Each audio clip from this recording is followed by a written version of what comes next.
Yes, salut les potos, premier tutoriel que je vais enregistrer donc dans mon nouveau chez moi, nouveau studio, et bon je suis pas encore tout à fait fini d'installer, peut-être ça résonne un peu dans la pièce encore. La pièce est beaucoup plus grande que ce que j'avais aux États-Unis. Et puis, il me faudra encore acheter quelques tapis, quelques rideaux. Mais enfin, ça s'approche, ça s'approche. Voilà, tout ça pour vous dire aujourd'hui un tutoriel important. Je me suis rendu compte en discutant avec certains d'entre vous qui avaient ce sujet des limiteurs de la guerre du loudness, comme on dit, la guerre du niveau, eh bien, qui n'était pas forcément bien assimilé, bien compris, parce que j'en ai eu parlé dans différents tutoriels à droite et à gauche, dans les tutoriels de mastering, dans le tutoriel sur la 2 bus compression, sur les compresseurs, etc., etc. Bon, j'ai eu abordé ces sujets, mais je n'ai jamais fait une explication finalement en partant des basiques, de l'historique, et en regardant après finalement comment fonctionne un limiteur, qu'est-ce qu'on en attend et qu'est-ce que c'est que cette fameuse guerre du loudness. Donc c'est ce qu'on va faire aujourd'hui dans cette vidéo.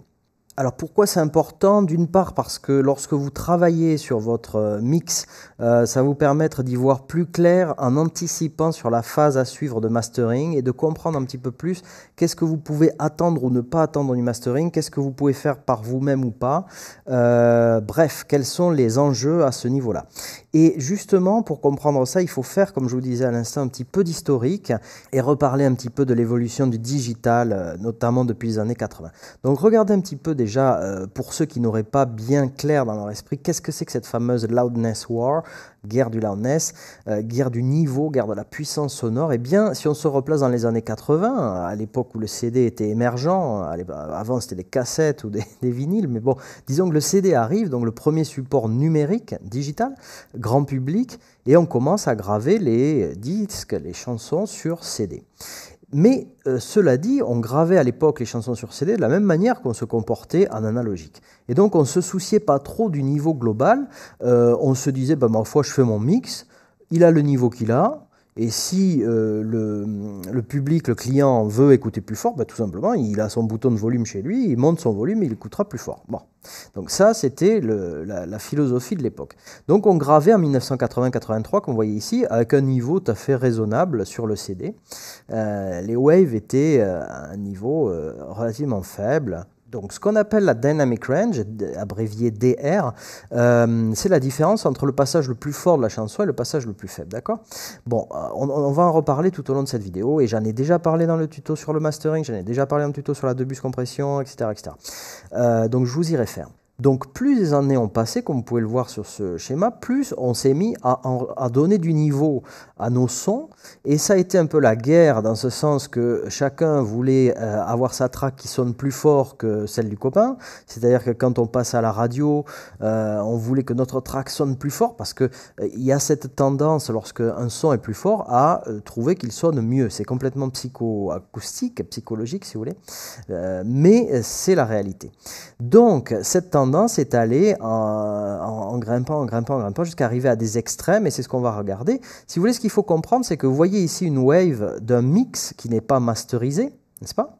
Et vous voyez donc que c'est probablement des coups de caisse claire ou de grosses caisses, ça fait des pics, ce qu'on appelle des pics, et ces pics sont inégaux, c'est comme des cheveux de différentes longueurs, et comme vous le savez en digital, mais enfin je le précise en numérique pour ceux qui ne le sauraient pas, qui débutent, donc on ne peut pas dépasser ce qu'on appelle 0 dB qui serait le point le plus haut. Donc ce qui se passe lorsque vous enregistrez votre master, lorsque vous faites un bounce to disc ou de votre mix final, eh bien vous allez faire en sorte de ne pas saturer, n'est-ce pas, votre master, de faire en sorte que votre sortie générale n'aille jamais dans le rouge, ne dépasse jamais 0 dB. Donc il y aura forcément un pic de cette wave, et voyez ici, il se trouve à la fin, là, à 3 minutes 40, il y a un seul pic qui vient toucher 0 dB. Et à cause de ce pic, on ne peut pas aller plus haut, on ne peut pas monter plus le volume, parce que sinon on va saturer, là. Donc ce qui fait que tout le reste de la wave, bah, finalement, est moins forte. D'accord?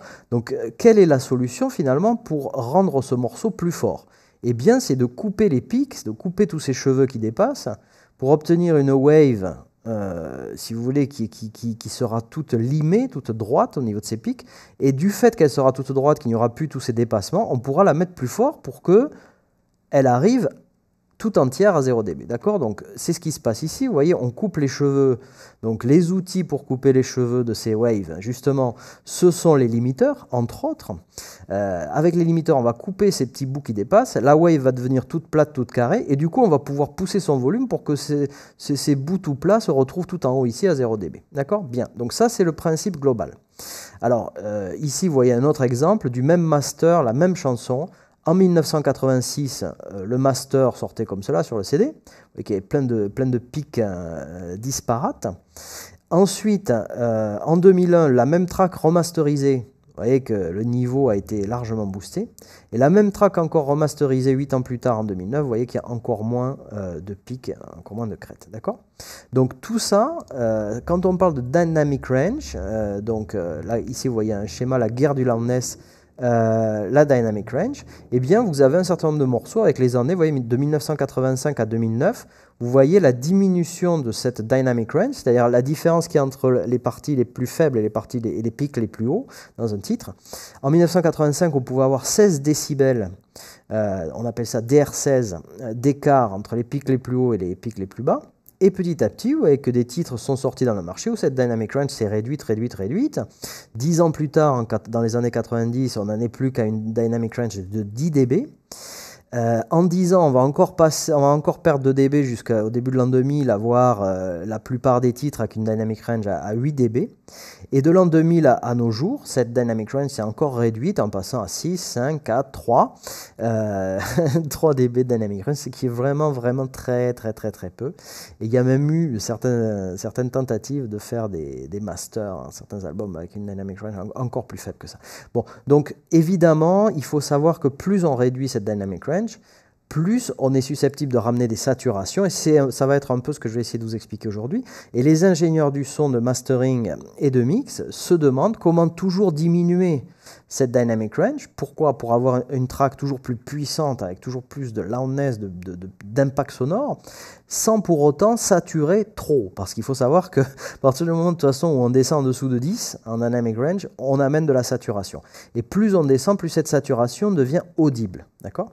Donc les masters aujourd'hui, si vous prenez un titre type d'un master mainstream, je ne sais pas, prenons n'importe quel, David Guetta par exemple, va être masterisé peut-être à DR5, DR6, et de toute façon, tous les titres du commerce sont dans le même cas, et vous aurez de toute façon de la saturation. Alors nos oreilles s'y sont habituées à ces saturations, donc on ne les perçoit plus comme de la saturation, mais bon, pour quelqu'un qui viendrait de 20 ans en arrière tout d'un coup, il dirait « Oh là là, qu'est-ce que c'est que ça?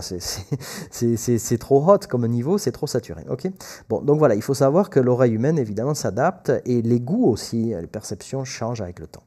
Donc on va regarder tout ça concrètement aujourd'hui, et on va regarder un grand nombre de limiteurs et voir ce qu'on peut en tirer. Mon but à moi va pas être de jouer le puriste, parce que les ingénieurs du son puristes ou les gens de mastering puristes veulent toujours rester dans des plages de dynamic range vertes, on va dire, donc c'est-à-dire entre 16 et 10. Je suis pas forcément d'accord avec ça, parce que je pense que l'oreille humaine, justement, comme je vous le disais, a changé, le goût a changé, et je pense que moi personnellement j'apprécie une musique lorsqu'elle a une dynamic range de 6 à 8 dB. Voilà. Donc le but, le propos de ce tutoriel aujourd'hui va être de regarder comment faire avec les outils qui sont à notre disposition et quels sont les meilleurs outils en termes de limiteurs, et on va en regarder beaucoup des limiteurs. Et je vais faire un truc insane, comme on dit en anglais, comme on dit en français, insensé, un truc insensé. Je vais essayer d'augmenter de 18 dB le niveau de notre track.